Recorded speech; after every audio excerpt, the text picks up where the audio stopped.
What's going on, everybody? Welcome back to the channel. In this video, I want to talk about burnout and how to deal with it as a graphic designer. Before we get started, please make sure you are subscribed to the channel. There are a lot of people out there who watch the channel that are not subscribed, so please make sure you are subscribed because it really does help me out and I appreciate it. So the topic of burnout is a fun one to discuss for me because I find that there are a lot of practical things that you can do in order to not only deal with it, but also to avoid it. People in every profession experience burnout, and designers are no exception. In fact, we deal with burnout quite a bit. Deadlines, creative blocks, client demands, spending time in front of a blue screen, all of these things can contribute to causing a lot of exhaustion and frustration. And sometimes it can even take you away from what your passion is. And really the key to overcoming burnout is to recognize the fact that it is real and that it will happen to you. I know that for me personally, I love what I do, so I spend a lot of time in front of a blue screen. That's why I have these glasses. Pixel Glasses is not sponsoring this video, nor is anybody else,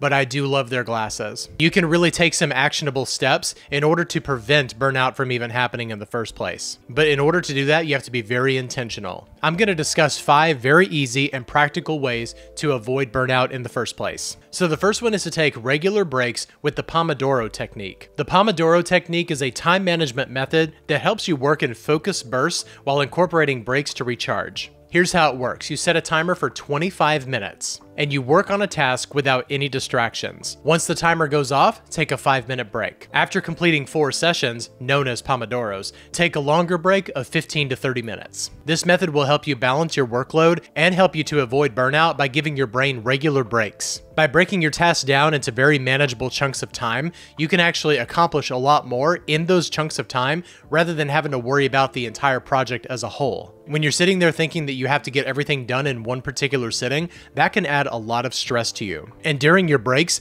get up from your computer, get away from the screen, and go take a walk somewhere. Ideally, you should step outside and just take a little walk in nature if you can. You can also stretch or grab a snack and make sure that that snack is a healthy snack. The key is to recharge and rest before diving back into your work. The second tip is learn to say no and set boundaries. As a graphic designer, it's tempting to take on every project that comes your way.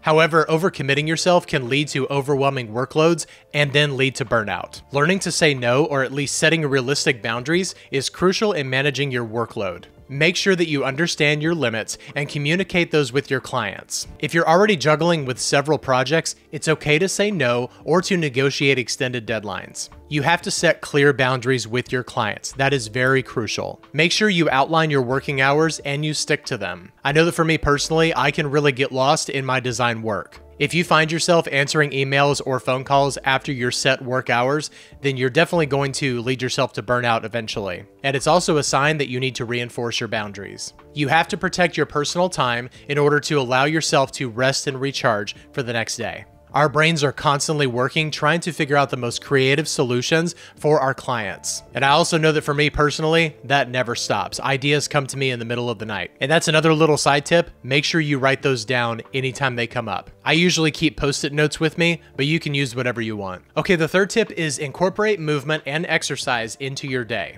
This might even be the most important one. Sitting for long periods of time not only is bad for you physically, but it also creates mental fatigue and it can put your mind in a fog that is really difficult to get out of. Just by adding a 30-minute walk every single morning will change your life. One of the things that I deal with is depression, and I once had a therapist tell me that a 30-minute walk 6 days a week is more effective than therapy and combination combined. And ever since then, I've made sure that I do daily exercises. It reduces stress, improves your mood, and it really does get those creative juices flowing. It will boost your creativity by releasing endorphins, which really does help you to set your mind on your work. And if you're struggling to find any time to exercise, start small with just a 10-minute walk. I think everybody can do that. It can be done during your lunch break or even while you're working. Just make sure that you are setting aside some time to get up and walk around. For me personally, I do it first thing in the morning because I know if I don't do it then, I won't do it at all. Number 4 is schedule creative playtime without client demands. This is probably my favorite tip,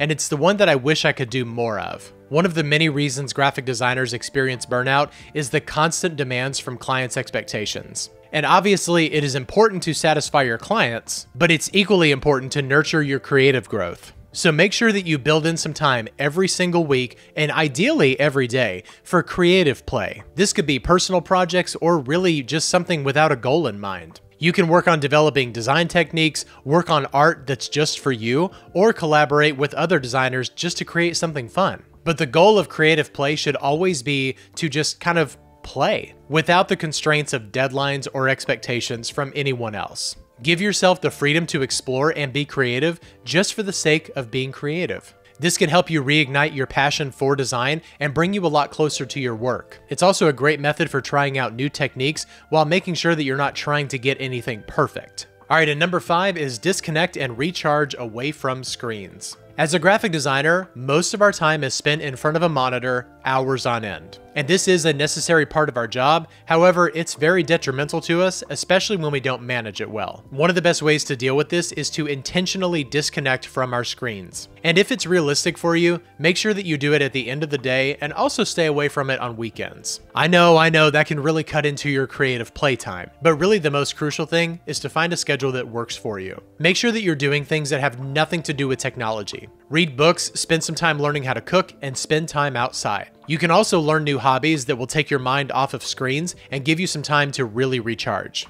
Even taking a short break from screens can help to clear your mind, reduce stress, and give you the energy to tackle your next project. It also helps you to get a clear separation between your personal and work life, which really can reduce stress. Creative burnout is something that we all deal with, and if you implement these 5 practical steps into your daily life, I really do think that it can help you avoid it in the future. Just remember that creativity really thrives when you're taking care of yourself mentally and physically. I hope this video was helpful to you. If it was, please make sure to subscribe to support the channel. Thank you so much for watching, and I'll see you in the next video. Bye-bye.